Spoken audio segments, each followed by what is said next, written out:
23 April 2020 গাজীপুরে শ্রীপুরের একটি বাড়ি থেকে উদ্ধার করা হয় একই পরিবারের 4 সদস্যের মরদেহ।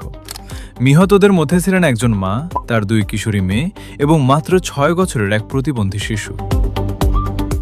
তদন্তে উঠে আসে আরও ভয়াবহ তথ্য।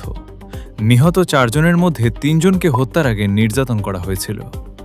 ঘটনার মাত্র 4 দিন পর পুলিশ গ্রেফতার করে 17 বছরের এক কিশোরকে। তার নাম পারভেজ। জিজ্ঞাসাবাদে পারভেজ স্বীকার করে যে এই 4টি হত্যাকাণ্ড সে একাই ঘটিয়েছে। ঘটনাস্থল থেকে পাওয়া কিছু আলামত এবং তার কাছ থেকে উদ্ধার হওয়া কিছু জিনিসপত্রও যেন সেই কথারই প্রমাণ দিচ্ছিল। কিন্তু প্রশ্ন ছিল একটাই, একজন 17 বছরের কিশোর কি সত্যিই একা এত বড় একটি অপরাধ ঘটাতে পারে? এই প্রশ্নের উত্তর খুঁজতে হলে আমাদের ফিরে যেতে হবে কয়েক বছর আগে। পরিবারের কর্তা রেজওয়ান হাসান কাজল জীবিকার জন্য মালয়েশিয়ায় কাজ করতেন। সেখানেই তার পরিচয় হয় ইন্দোনেশিয়ান নারী ফাতেমার সঙ্গে। পরে তারা বিয়ে করেন এবং 3 সন্তান নিয়ে বাংলাদেশে স্থায়ীভাবে বসবাস শুরু করেন। পরিবারটি ছিল সুখী ও সচ্ছল, কিন্তু তাদের আশপাশেই ঘুরে বেড়াত এক বিপজ্জনক কিশোর। তার নাম পারভেজ। নোরা নামের বড় মেয়েটিকে সে প্রায়ই বিরক্ত করত। এমনকি একবার চুরির উদ্দেশ্যে তাদের বাড়িতে ঢুকেও ধরা পড়ছিল, কিন্তু পরিবারের অনুরোধে তাকে ক্ষমা করে দেওয়া হয়। এটাই ছিল সবচেয়ে বড় ভুল।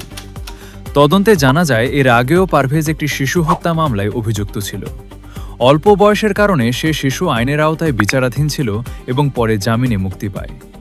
এই ঘটনার পর থেকেই পুলিশ পারভেজকে প্রধান সন্দেহভাজন হিসেবে দেখতে শুরু করে। গ্রেফতারের পর পারভেজ যে গল্প বলেছিল তাতে দাবি করা হয় সে একাই বাড়িতে ঢুকে চুরি করতে গিয়ে সবাইকে হত্যা করেছে। প্রথমে মনে হয়েছিল মামলা সমাধান হয়ে গেছে, কিন্তু তদন্ত যত এগোতে থাকে ততই সামনে আসতে শুরু করে নতুন নতুন অসঙ্গতি।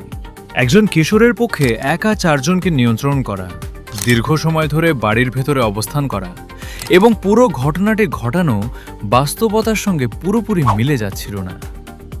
এ সময় তদন্তে যুক্ত হয় র্যাব, আর সেখান থেকেই বেরিয়ে আসে পুরো ঘটনার আসল চিত্র। তদন্তে জানা যায় এই হত্যাকাণ্ডের পেছনে ছিল একটি সংঘবদ্ধ দল।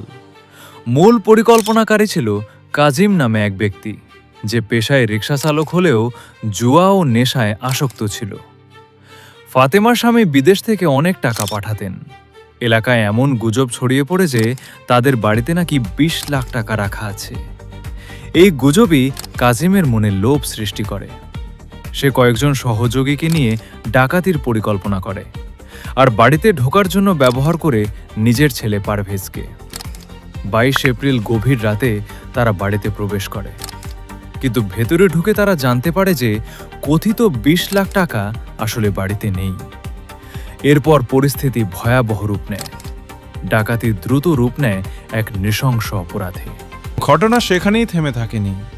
নিস্তব্ধ রাতে তারা এতটাই কঠোর হয়ে যায় যে ফাতেমা সহ প্রত্যেককে একে একে একটা লম্বা সময় ধরে কষ্ট দিয়ে শারীরিক নির্যাতন, ধর্ষণ করা হয়।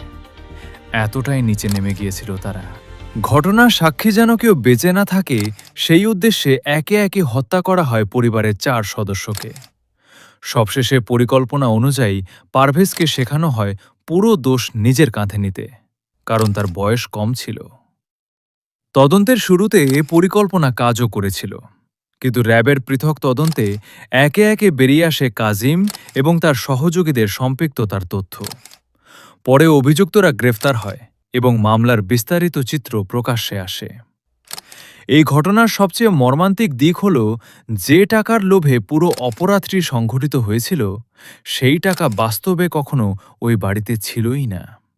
অর্থাৎ একটি গুজব, কিছু মানুষের সীমাহীন লোভ এবং বিকৃত মানসিকতার কারণে প্রাণ হারিয়েছিল একটি সম্পূর্ণ পরিবার। এই ঘটনা আমাদের মনে করিয়ে দেয়, অপরাধের শুরু সবসময় অস্ত্র দিয়ে হয় না। অনেক সময় অপরাধের শুরু হয় মানুষের মনের ভেতর জন্ম নেওয়া লোভ থেকে, আর সেই লোভই একসময় ধ্বংস করে দেয় সবকিছু। এতক্ষণ আমাদের সাথে থাকার জন্য ধন্যবাদ। সবাই সুস্থ থাকবেন। আল্লাহ হাফেজ।